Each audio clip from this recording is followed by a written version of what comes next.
How's it going, everybody, and welcome back to some more Animal Crossing City Folk Deluxe. Today's video is just going to be a quick one, or quicker than the previous City Folk video that I did. And today, I'm going to be going over some of the little things that were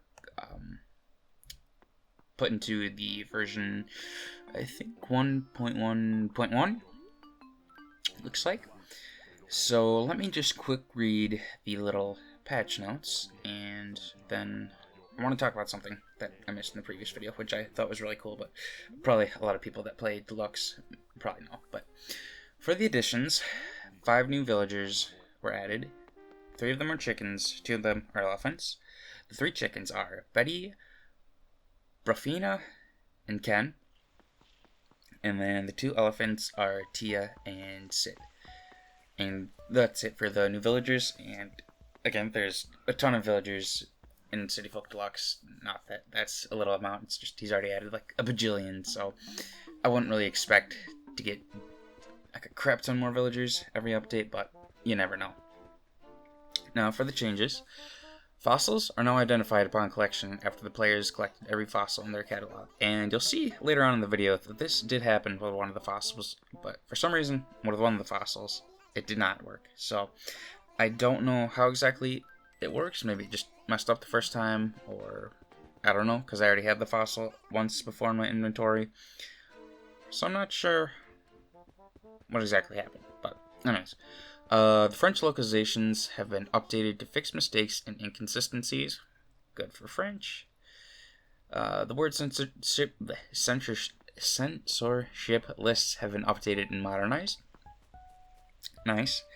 Word censorship lists are no longer downloaded from WeLink's server, which I'm assuming word censorship might be like what they did for New Leaf with the Welcome Amiibo update. Maybe it filters swear words or something.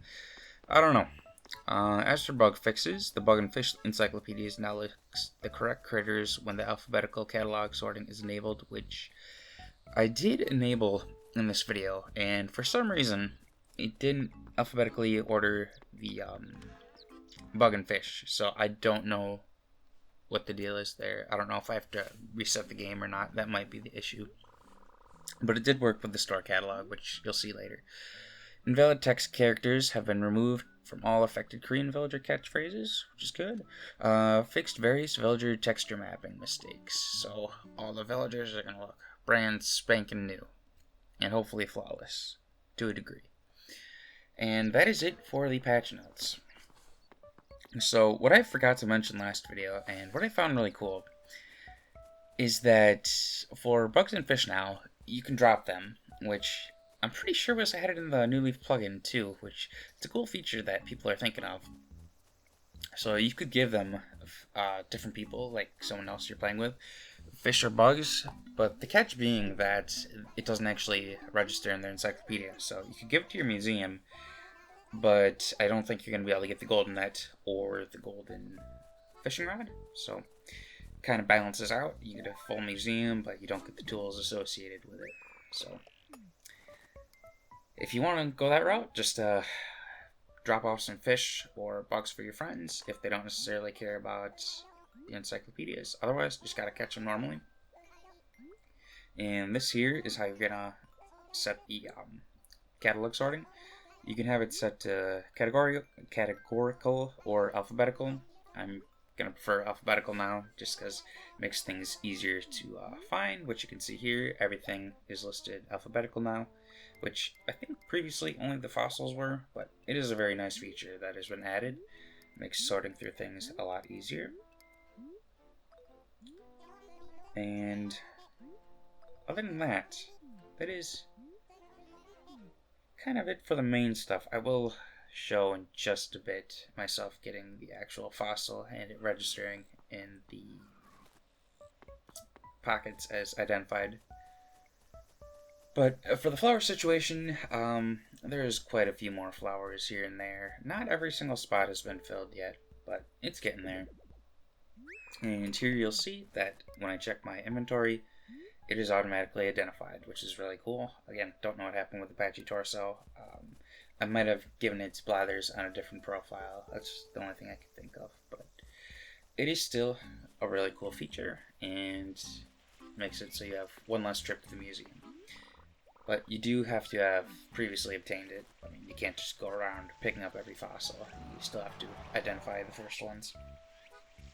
So, not really a big deal, but it is a cool feature to have for duplicates. That way, you know, you don't have to go to the museum for it. And if it stays a fossil, you'll know that it's going to be something brand spanking new. And in this last part, I just go to the city to show off some villagers that I find, which there were some new ones there. I don't think I found any of the new 5, but it's still cool to see all the work that's been put into some of these, not custom, but newly added villagers that have been excluded from this game or newly added to this game. And right away I saw Winnie there, which, if you guys don't know, she's one of my villagers in my Welcome Luxury Town, so that was cool to see her in City Folk. I don't think she was an added villager, but because she looks really fresh. I mean, some of these villagers, it's kind of hard to tell. Some of them, it's a bit more obvious that they were added, but for the most part, I would say they did a really fantastic job adding everyone.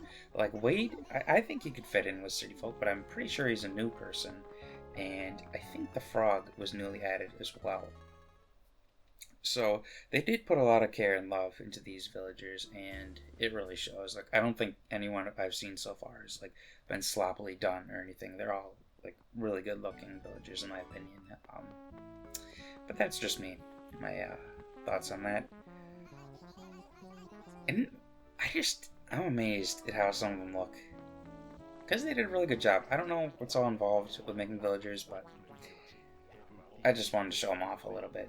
Quilson, he's a villager who's always in the game, but I'm pretty sure that cow up there might be new.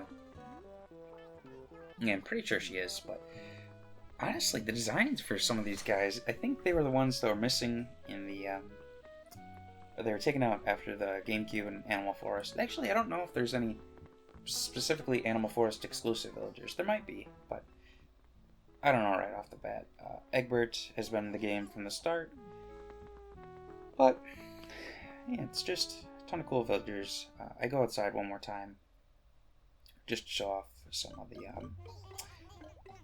the newer villagers, and this is, I don't know if I've mentioned this before or if anyone's ever asked before, but this is compatible with online play, so I have not personally been able to figure out how to get it to work this time around. When I play non-City Folk Deluxe, I can use the, whatever it's called, something Connect 24, the new one.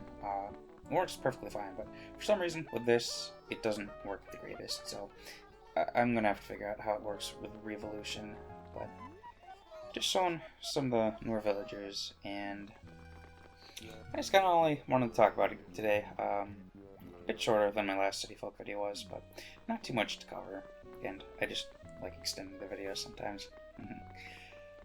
But yeah, that has been City Folk Deluxe. If you guys want to see more videos like this, or just an entire video of me going back and forth in the city, just showing all the villagers, I can do that, because it's fun to talk to them. But I want to thank you guys all for watching, and hope you have a good rest of your day.